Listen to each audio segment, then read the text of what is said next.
Randy Bachman shares his excitement of discovering his sound, or maybe a new sound in the 60s, growing up in Winnipeg. I'm John Beaudin from Rock History Music. When you're young, it's usually exciting discovering new things, but the thing is, you don't always know what you don't know until you talk to someone who's older and they'll roll their eyes to the other side of the earth because you're talking, well, maybe a little ignorant when you're young because you think you know everything. But that part of being young and discovering new sounds for Randy Bachman was an exciting moment in time, or moments in time, especially with his musical mentor, who also was in Winnipeg at the time. He had just moved there, Lenny Breau. We talked about everything that happened back then. With the Lenny Breau experience, what was your first thoughts when you met him? First impression? Well, I grew up playing violin. So from the age of about 5.5 or 6 till about 14, I played violin. All you play in a violin is melody. So hence, I'm a songwriter. You write a melody, right? So I saw Elvis, and I played classical violin. So it was very, very restricted and very strict. You know, the Royal Conservatory of Music, you had to play the notes on the page, you had to stand properly, and you got examined once a year by a board of directors. And it was absolutely frightening and terrible. And I dreaded it. I remember reading you were second violin, then you became first violin, and...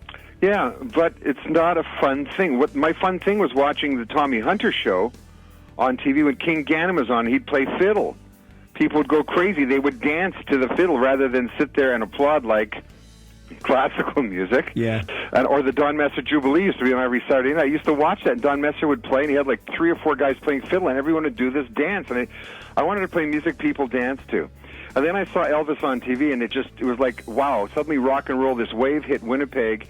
And after Elvis was on, there's like 2 weeks there where all the radio stations were changing over from country and rockabilly to rock and roll. And they were playing Chuck Berry, Bo Diddley, Elvis, Carl Perkins, Little Richard. It was just mind-blowing for a teenager in Winnipeg because you never heard this before. Yeah. And to see it on TV, and then your life changed that minute Elvis was on. And I said, I want to play that music. It was just so wild and so off the top of your head and from your heart, playing just wild abandon. I wanted to play that.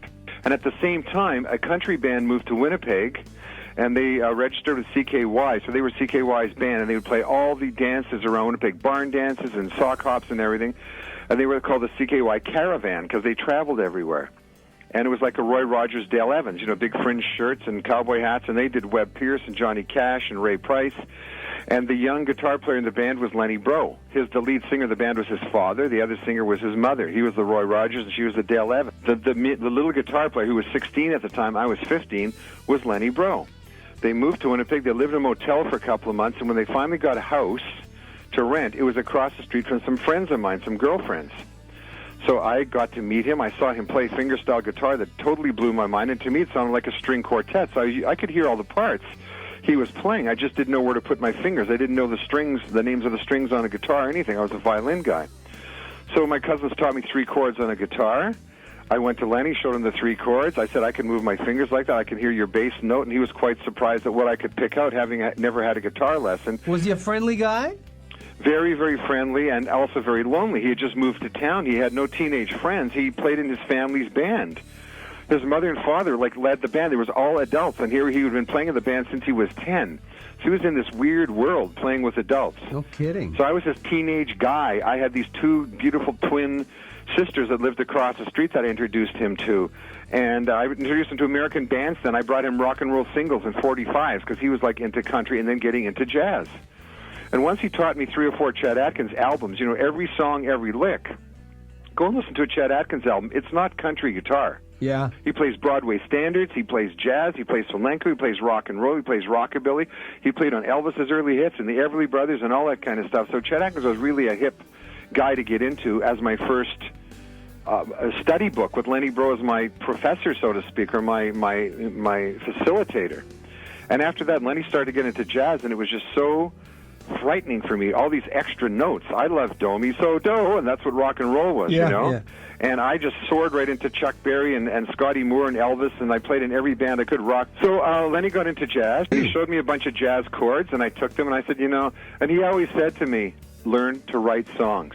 And I said, why? He said, there'll always be a better guitar player There'll always be a faster gun. And he was practicing 10 and 12 hours a day.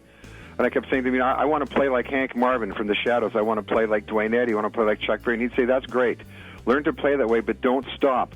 Learn to write the songs that they're playing. And because there'll always be, a faster gun. A younger, faster gun will come in town. It's like the old gunfighter thing, right? Someone always comes in younger and faster and gets all the press. They shoot you, basically. And so I started at that point concentrating on writing songs. And I knew that depending on the market, I wouldn't be classed as a superstar guitar player. I'd always be better than average, better than the average guy. I knew I could go on stage with anybody and stand next to them and play up to their caliber, but I could never surpass them, and that wasn't ever my goal, was to get my own sound, which I managed to get, but to write the songs was my dream and my goal, and it still is.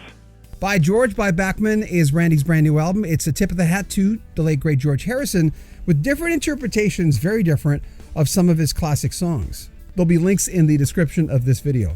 This is a 10-part series, 5 parts on this channel and 5 parts on our Canadian channel, Rock History Canada.